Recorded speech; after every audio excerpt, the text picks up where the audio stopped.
सभी को जय मसीह की। मैं पास्टर अमित डैनियल मसीह फिर से एक बार पेश खिदमत हूँ खुदा के कलाम को लेकर के। और आज हम लोग बात करेंगे क्रिसमस कैरल के विषय में। बहुत अच्छी सुंदर इबारत है जो हम लोग प्रभु के वचन से पढ़ेंगे। मेरे साथ निकाल लीजिए लूका की किताब, उसका 2 अध्याय और उसका 8 पद से लेकर हम लोग 14 पद तक पढ़ेंगे। यहाँ पर से इस प्रकार से लिखा है, और उस देश में कितने गडेरिये थे जो रात को मैदान में रहकर अपने झुंड का पहरा देते थे। और प्रभु का एक स्वर्गदूत उनके पास आ खड़ा हुआ और प्रभु का तेज उनके चारों ओर चमका और वे बहुत डर गए। तब स्वर्गदूत ने उनसे कहा, मत डरो, क्योंकि देखो मैं तुम्हें बड़े आनंद का सुसमाचार सुनाता हूँ जो सब लोगों के लिए होगा, कि आज दाऊद के नगर में तुम्हारे लिए एक उद्धारकर्ता जन्मा है और यही मसीह प्रभु है। और इसका तुम्हारे लिए ये पता है कि तुम एक बालक को कपड़े में लिपटा हुआ और चरनी में पड़ा पाओगे। तब एकाएक उस स्वर्गदूत के साथ स्वर्गदूतों का दल परमेश्वर की स्तुति करते हुए और ये कहते दिखाई दिया, आकाश में परमेश्वर की महिमा और पृथ्वी पर उन मनुष्यों में जिनसे वह प्रसन्न है शांति हो। मेरे प्रियो, जब हमने इस इबारत को पढ़ा, हम देखते हैं यहाँ पर एक पहली झलक जो कैरल की हमको मिलती है और हम खुदा का धन्यवाद देते हैं कि इस इबारत को बड़ी खूबसूरती से बयां किया गया है। हम देखते हैं कि कुछ यीशु मसीह की जन्म की घोषणा करने के लिए स्वर्गदूत कुछ गडेरियों के पास पहुँचते हैं जो रात के अंधियारे में बैठ कर के खुदा के एक चित्र को प्रतिबिंबित करते हुए अपनी भेड़ों की रखवाली कर रहे थे। और जैसा कि हमारे प्रभु को भी चरवाहे से तुलना किया गया, इसलिए पहला संदेश उनके पास जब मसीह जी उठे तो पहुंचा और स्वर्गदूत ने कहा, मैं तुम्हें बड़े आनंद का सुसमाचार सुनाता हूं जो सब मनुष्यों के लिए होगा। देखो, आज दाऊद के नगर में तुम्हारे लिए एक उद्धारकर्ता जन्मा है और उसका ये चिन्ह होगा कि तुम एक बालक को कपड़े में लिपटा हुआ चरनी में पड़ा पाओगे।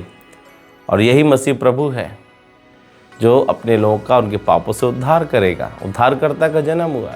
और जब ये घोषणा स्वर्गदूतों ने की और जैसे स्वर्गदूत ने घोषणा की तो वहाँ पर आप देखते हैं स्वर्गदूतों का दल वहाँ पर आ गया। पूरा स्वर्गदूतों का दल आ गया और वो डांस करने लगे और वो गाने लगे, यीशु की जन्म की घोषणा पे आनंद मनाने लगे। और यहाँ हम देखते हैं कि स्वर्गदूतों ने एक तरीके से यीशु के जन्म की घोषणा करते हुए गीतों को गाया और डांस किया। और मेरे प्रियो, हम लोग कैरल में यही करते हैं। कैरल में प्रभु के यीशु के जन्म की घोषणा करते हैं और हम आनंद मनाते हैं कि हमारे उद्धारकर्ता ने आज से 2025 साल पहले जन्म लिया था और उस दिन को हम याद करते हैं। बहुत से लोग ये भी कहते हैं, अरे कैरल करने का कोई ज़रूरत नहीं है और क्रिसमस मनाने का भी कोई ज़रूरत नहीं है। लेकिन मेरे प्रियो, जितना बड़ा यीशु मसीह का मर के जी उठना एक बड़ा मिरेकल था, उतना ही बड़ा एक कुंवारी कन्या सा यीशु मसीह का जन्म लेना भी एक बड़ा मिरेकल था।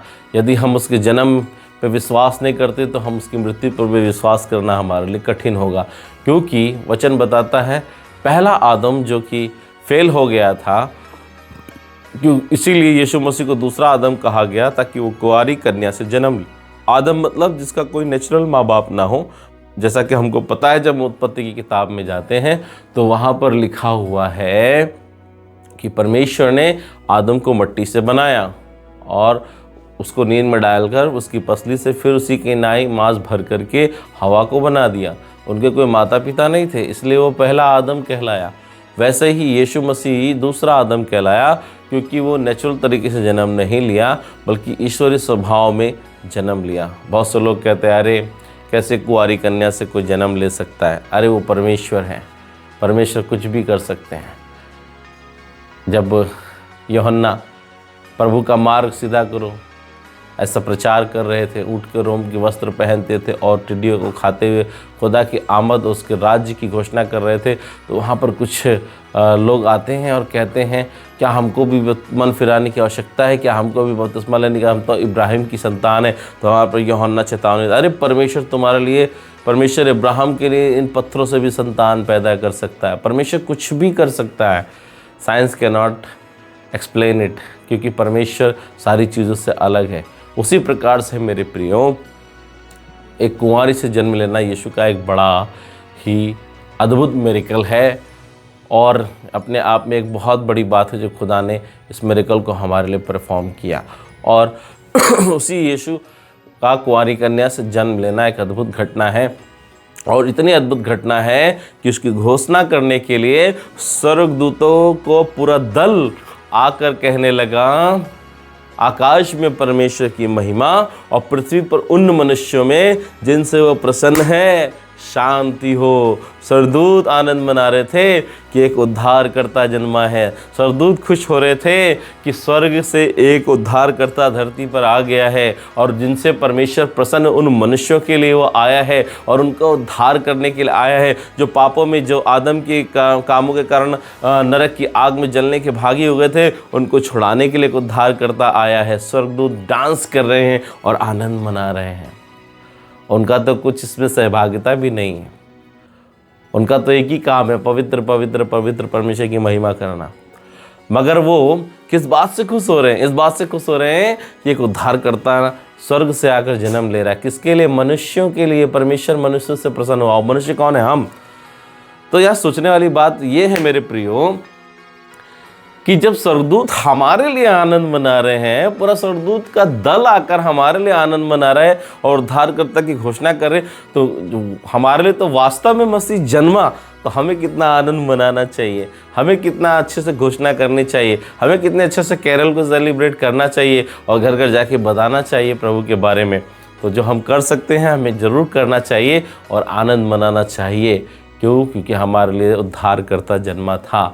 और जितना ज़्यादा हम खुशी मनाते हैं, परमेश्वर को अच्छा लगता है, जितना ज़्यादा हम स्मरण करते हैं उतना अच्छा लगता है कि जब हम अद्भुत रीति से जन्मे उद्धारकर्ता के जन्मदिन को सेलिब्रेट करते। बहुत से लोग कहते हैं अरे 25 दिसंबर बाइबल में कहाँ लिखा है, नहीं मनाना चाहिए। वो एक अलग टॉपिक है जिस पे हम बात करेंगे, कोई बात नहीं।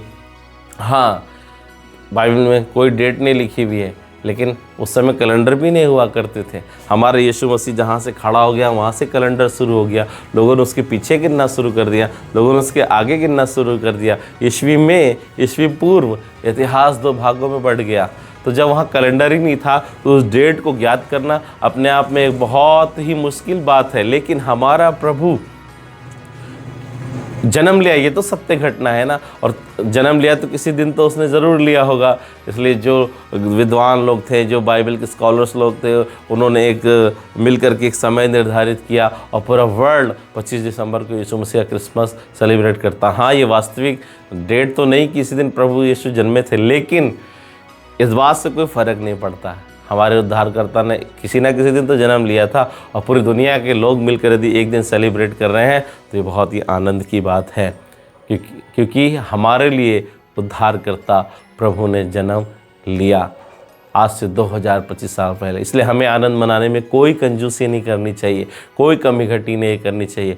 हमें आनंद मनाना चाहिए, सेलिब्रेट करना चाहिए कि हमारे लिए एक उद्धारकर्ता ने जन्म लिया था। और इसीलिए लोग कैरल में गाते हैं, बजाते हैं, घोषणा करते हैं हमारा प्रभु जन्मा है और हमारे पापों से मुक्ति दिलाने के लिए यीशु मसीह जन्मा है। जो इस बात को भली भांति समझता है कि मेरे लिए प्रभु ने जन्म लिया, मारा गया, दफन किया गया, तीसरे दिन जी उठा और स्वर्ग में बैठा है पिता के दाहिने और हमें लेने आया, जो प्रभु के किए गए काम को अपने प्रति समझता है, समझ रखता है, वो कभी भी पीछे नहीं हटेगा। वो हर बात में आनंद मनाएगा, खुदा की महिमा करेगा। वैसे कैरल खुदा की महिमा करने का एक अच्छा ज़रिया है, क्रिसमस एक खुदा की महिमा करने का अच्छा ज़रिया है, और भी जो ईस्टर आता अच्छा ज़रिया है। हमें किसी भी बात से पीछे नहीं हटना, ये हमारा मसीह कल्चर है और हमें इसे आगे लेके जाना है। खूब आनंद से कैरल मनाइए, मगन होइए और खुदा की महिमा करिए, क्योंकि जब स्वर्गदूत हमारे लिए आनंदित हो सकते हैं तो मसीह तो हमारे लिए जन्मा, तो हमें कितना आनंद मनाना चाहिए। इस बात को याद करते हुए खुदा को महिमा दें और धन्यवाद दें कि एक मुंजी उद्धारकर्ता मेरे और आपके लिए जन्म ले चुका था, जिसके द्वारा हम और आप पापों से छुटकारा पाए हुए, नजात पाए हुए लोग हैं। और नजात हमारे लिए वास्तविक है, स्वर्ग हमारे लिए वास्तविक है, और ये हमारे लिए आनंद का विषय है। खुदा आप सबको बरकत दें। आइए हम प्रार्थना करेंगे। खुदा बाप, हम प्रार्थना करते हैं इस सीज़न के लिए, जो क्रिसमस का सीज़न है, खुशियों का सीज़न है खुदावन, लोग कैरल लेके जा रहे हैं घरों में, घोषणा कर रहे हैं तेरे जन्म की खुदावन। तू सबको, अपने लोगों को सुरक्षा दे प्रभु, सबको अपनी महिमा में बना के रख प्रभु, ताकि उत्साह लोगों का कम ना होने पाए प्रभु, और लोग तेरी महिमा में उपस्थिति में आनंद मना सकें प्रभु जी, और तुझे धन्यवाद दे सके प्रभु जी। हम जानते हैं जब हम आनंद मनाते हैं तो स्वर्गदूत भी हमारे साथ मिलकर आपकी महिमा करते हैं, क्योंकि हमारे लिए उद्धारकर्ता जन्मा था। और हाँ प्रभु जी, वो ये हमारे लिए बड़ी वास्तविक बात है। अपनी महिमा अपने प्रेम में भर के प्रभु जी, इस हर्षोल्लास के साथ प्रभु जी, तेरा पिता परमेश्वर जन्म की घोषणा करने में हमारी सहायता करे प्रभु जी, और हमें इस आनंदित पर्व में आनंदित होने के लिए तेरा आत्मा हमें भरपूरी से भरे प्रभु जी, और हर एक घरों में सुख शांति और आनंद आने पाए प्रभु जी। शांति का राजकुमार हर एक घरों में, हर एक सेवकाइयों में आशीष दे, ताकि लोग शांति से प्रभु जी इस सीज़न को सेलिब्रेट करने पाएँ और तुझे धन्यवाद की बलि चढ़ाने पाएँ। धन्यवाद, हम सारा आदर महिमा आपको देते हैं। हर घर को खुशियों से भर दे प्रभु जी, और हर जगह शांति का उपस्थिति होने पाए प्रभु। सबको सुरक्षा प्रदान करें और अपनी महिमा में आगे बढ़ाएं। हम सारा आदर महिमा गौरव मान आपको देते हैं। प्रार्थना को प्रभु यीशु के नाम से मांगते हैं, आमीन आमीन आमीन। God bless you all. मिलते हैं नेक्स्ट वीडियो में, and happy Christmas in advance. God bless you.